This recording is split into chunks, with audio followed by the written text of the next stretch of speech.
सदगुरु साहब जो हैं ये पोल्ट्री फार्म चलाते हैं। पोल्ट्री फार्म नहीं चलता है, कमाई हो रही थी या इनका दिल लगता नहीं है। तो फिर इन्होंने क्या किया कि अपने एक मित्र के साथ मिलकर के कंस्ट्रक्शन की कंपनी इन्होंने शुरू कर दी। कंस्ट्रक्शन कंपनी शुरू हो जाती है इनकी, जग्गी वासुदेव साहब की। जरा इनके वीडियो को लूप में चलाते रहिए। तो जग्गी वासुदेव साहब नृत्य वाला लूप वीडियो चलाते रहिए ताकि दर्शक उसको समझ सकें बढ़िया से।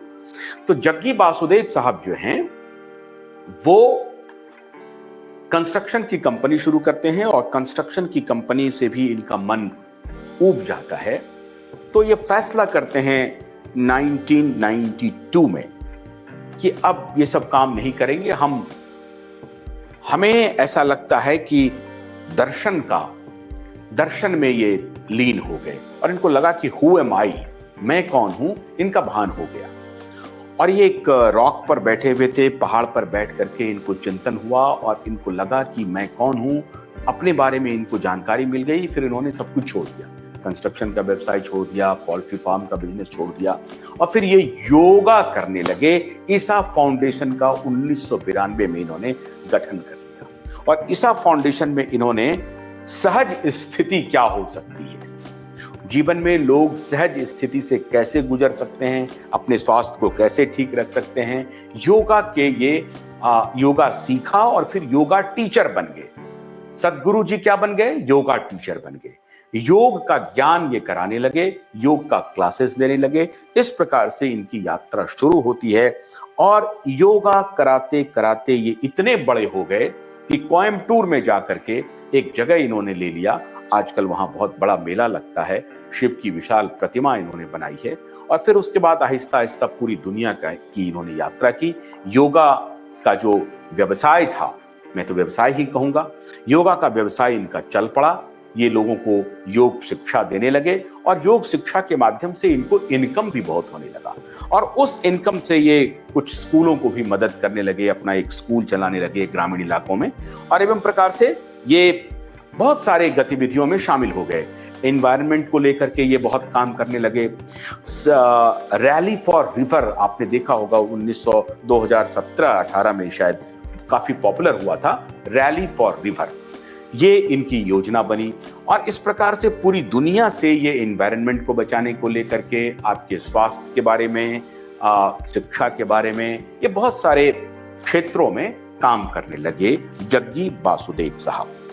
लेकिन इसी दौरान हुआ ये कि जग्गी वासुदेव साहब टकरा गए एक गैंग से और वो गैंग क्या है? वो गैंग है वर्ल्ड इकोनॉमिक फोरम का। अब ये जो तस्वीर आप देख रहे हैं, हम आपको ये तस्वीर दिखाते हैं। ये तस्वीर देखिए आप, वर्ल्ड इकोनॉमिक फोरम में और श्वाब साहब के साथ ये बैठे हैं, ये टकरा गए। ये इस बार की तस्वीर है, ये बहुत पहले की नहीं, इसी बार की तस्वीर है। ये उनके पास चले जाते हैं। अभी तक पोल्ट्री फार्म, पर्यावरण के बारे में, कंस्ट्रक्शन, योगा क्लासेस के साथ साथ ये इतने बड़े हो गए कि इनको वर्ल्ड इकोनॉमिक फोरम भी बुलाने लगा। अब वर्ल्ड इकोनॉमिक फोरम में जब ये गए तो इनका रिश्ता बन गया। लेकिन वर्ल्ड इकोनॉमिक फोरम में तो अब आए हैं, 2021-22 में गए हैं, 22 में गए हैं, 23 में गए हैं। इसके पहले भी 2020 में ही इनकी मुलाकात सौम्या स्वामीनाथन जी से हो जाती है। अब सौम्या स्वामीनाथन कौन है? सौम्या स्वामीनाथन WHO की चीफ साइंटिस्ट है। सौम्या स्वामीनाथन, जरा आप उस वीडियो को प्ले कीजिए। सौम्या स्वामीनाथन WHO की चीफ साइंटिस्ट है और उनका कॉन्वर्सेशन मैं आपको बताता हूं, जरा सुनिए। Soumya Swaminathan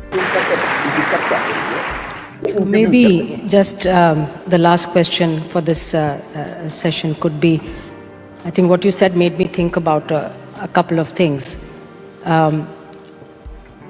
Immunization, vaccines have been one of the greatest public health discoveries. In fact, one of the reasons why the lifespan increased so much, yes, definitely, is because of the availability of vaccines. We used to lose, half the number of children who were born used to die of pneumonia, diarrhea and other infections. Today, that mortality has been brought down significantly thanks to vaccines but also to antibiotics. But now suddenly we are seeing a different trend. If you look at the news, every day you hear about measles outbreaks, not in some remote corner of Africa, but in France, in Germany, in Ukraine, in the United States. In fact, the President of the United States and most of the mayors and governors have been speaking up about the importance of immunization. Because if you take a disease like measles, it's not enough for me to vaccinate my child and hope that it will be protected. You need what is called herd immunity. And to get herd immunity, you need about 90-95% of the children in that community to be vaccinated. So, an individual action. My child does not need a vaccine because of whatever belief. It's sometimes religious, but very often it's not religious. And a recent survey just came out a few days ago showed that people believed in the safety of vaccines 95% and above in Asia and Africa, but only 70% in Western Europe and even less in Eastern Europe. Only 50% of people, adults, believe that vaccines are safe. So this is beyond logic, it's beyond science, it's beyond any factual information that we give to people. Doesn't seem to be working. And yet it impacts many others. You don't vaccinate your child, but the child who gets measles and dies may be somebody else's child. And so I think it comes back to what you were saying about it's not just yourself. You need to think about the humanity, community, society, and most importantly, the planet where we live and how we can modulate those actions. This is a phenomena that we must observe historically or within families or individuals. Human beings get tired of well-being. They want some trouble. They like trouble, you know. They like it really. See, America spent billions and billions of dollars to build highways, but now everybody buys off-road vehicles because people like some trouble. Too much order creates a certain level of… poultry farm चलाने वाले, construction company चलाने वाले, बाद में योगा गुरु बनने वाले सदगुरु जी को सौम्या स्वामीनाथन कह रही हैं, पूछ रही हैं कि मीजल्स से हमें लकवे से, पैरालिसिस से, इन सब से बचाने के लिए, पोलियो से, इन सब से बचाने में वैक्सीन ने बड़ी भूमिका अदा की है।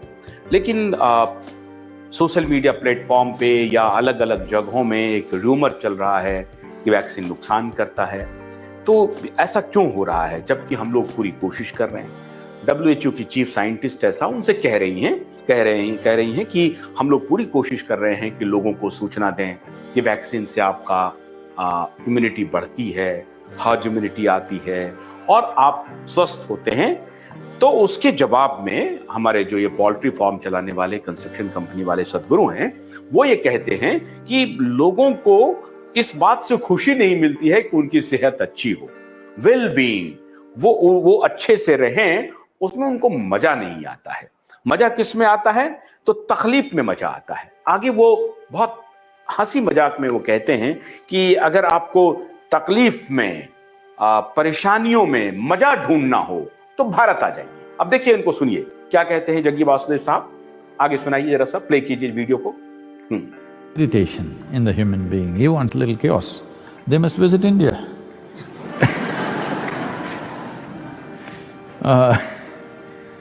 So, this campaign is gaining momentum particularly in California, big time. A whole lot of parents coming to me and asking this, I'm telling them, don't be a fool, because when you find your child is either crippled with polio or something else, I remember this very well.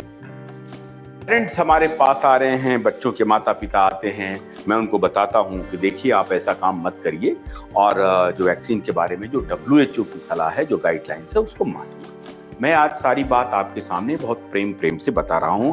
ये हमारे जग्गी वासुदेव, और फिर मैं आपको बताऊंगा कि राम रहीम आसाराम बापू और जग्गी वासुदेव में कोई समानता है या कोई डिफरेंस है। तो जग्गी वासुदेव जी उनको कह रहे हैं कि मैं लोगों को बताता हूं कि ऐसी गलती ना करिए और वैक्सीन आप जरूर लीजिए, और लेना भी चाहिए।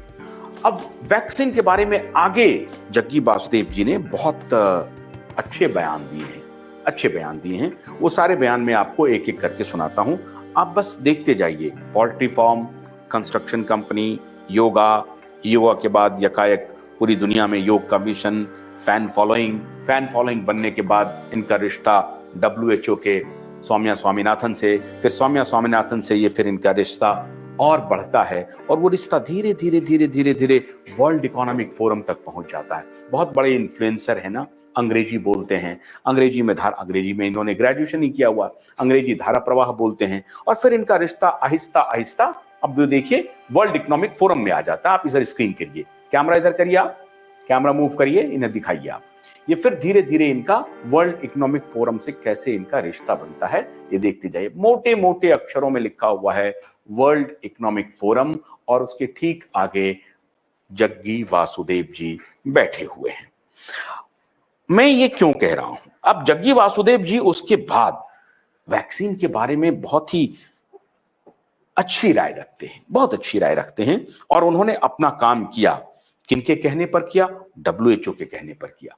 किनके कहने पर किया? वर्ल्ड इकोनॉमिक फोरम के कहने पर किया। वर्ल्ड इकोनॉमिक फोरम को कौन चला रहे हैं तो आप जानते ही हैं, बड़े बड़े Gates foundation, Melinda foundation, Rockefeller foundation, Gates साहब, कितने अच्छे आदमी हैं गेट्स साहब। तो गेट्स साहब से इनका रिश्ता बन जाता है जो कि वर्ल्ड इकोनॉमिक फोरम में जाते हैं और सौम्या स्वामीनाथन जी चीफ साइंटिस्ट हैं, वो एक स्क्रिप्ट देती हैं कि आपको ये बोलना है। तो सौम्या स्वामीनाथन के स्क्रिप्ट को ये जो नाचने वाले हमारे बाबा हैं, इतने शानदार, देख रहे हैं आपके स्क्रीन पे चल रहा है, आपके स्क्रीन पे ये डांस चल रहा है, आप देख रहे हैं, तो इतना शानदार ये योगा कर रहे हैं। 57 से आप जोड़ लीजिए, ये हो गए हैं 63-66 साल के हैं, 66-67 साल के ये हैं और 67 साल में देखिए किस प्रकार से ये नृत्य कर रहे हैं। करना भी चाहिए, योग गुरु हैं तो करना ही चाहिए। तो योग गुरु हमारे जग्गी साहब जो हैं अब वायरस के बारे में अपना कुछ ज्ञान देते हैं।